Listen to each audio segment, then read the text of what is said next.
Alright, so today we're making a video on a 2013 Mercedes GLK 350.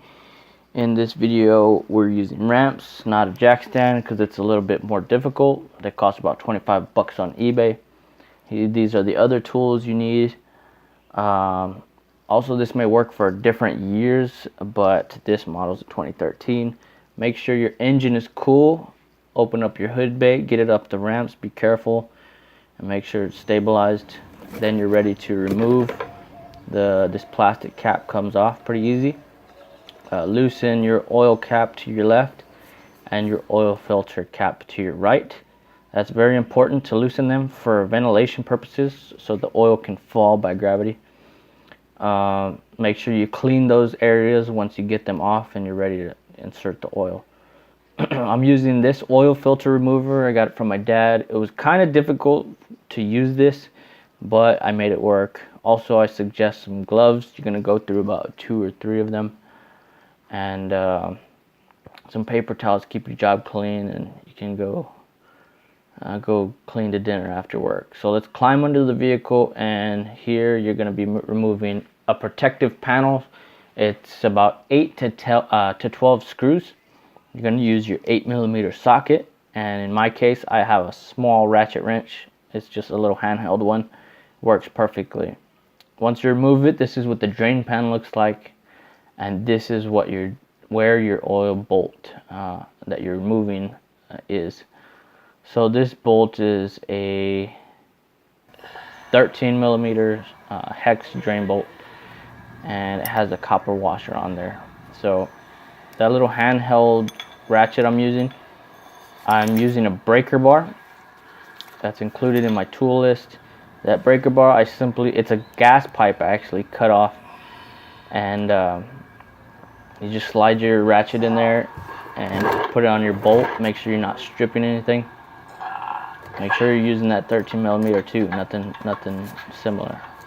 And after a couple tries of cussing and swearing, there you go. You should break the torque. You should be able to break the torque on that bolt, and the oil will not come out right away. You gotta take your breaker bar off once you loosen that tightness, and then you can use the small handheld part and get the rest of the bolt off.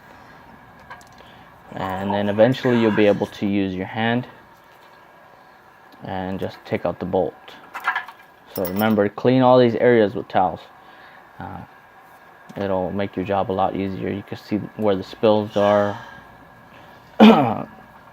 And also, when you're moving this drain bolt, make sure you align your oil pan to where the trajectory of the oil is going to shoot in. That way you don't get it all over your brand new driveway extension like me. And also right here I made a mistake, and I didn't loosen the oil drain cap on my oil pan. These stupid oil pan design ones. So that glove came in handy there. So that's one glove I wasted.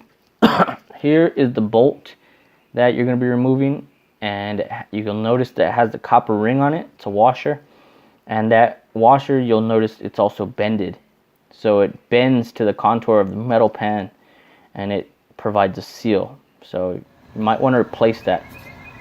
I didn't. I'm gonna get 2 or 3 uses out of it. I just put it right back on. But once it's dripping like this, you should be pretty fine. If you want to be a stickler about it, then you can wait about 30 minutes and then plug it back up, wipe everything down. You should be fine. Here's what the oil filter looks like. I didn't get a picture of mine. It was different, but they're all pretty much different types. This one, it has like that additional little piece hanging out.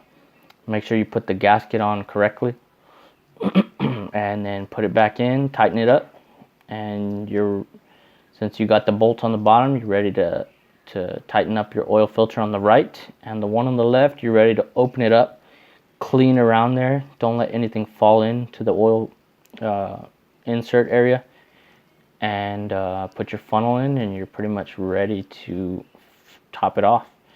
So this specific vehicle takes 7.5 quarts. This jug from Walmart is 5 quarts. So you're going to need 1.5 of these. I use 5W30 because it's hot in the summertime, and that's what I'm prefer here. And also, it's also synthetic because I got about 95,000 miles on this vehicle. So also, it's very important to annoy the shit out of your dad. You know, give him some shit and make him work. And yeah, buy him dinner if you have to.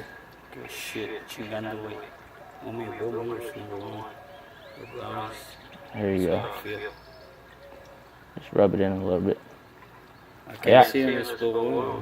So once you get it all topped off, your oil dipstick is on the driver's side, which is on your right looking at it.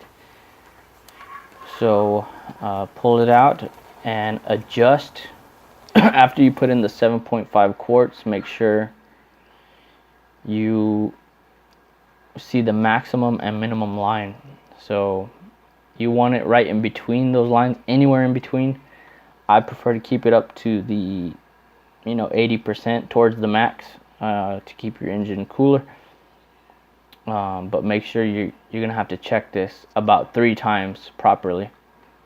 So initially, when you're putting in the 7.5 quarts, put in about 7.2, check the dipstick and see where it's at.